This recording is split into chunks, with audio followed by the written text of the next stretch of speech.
கன்னங்களில் ஒரு வான் வண்ணமே கண்டேன் இங்கே மலர்த்தேன் கிண்ணமே.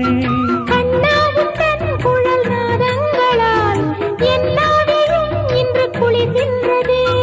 ஒன்றோடு ஒன்றாகி உண்மைகள் கண்டுவர சங்கீதவானில் சந்தோஷம் பாடும் சிங்காரத்தேன் குயிலே. இந்த ஏகாந்த வேளையில் மௌனங்கள் தேடும் என் காதல் பூ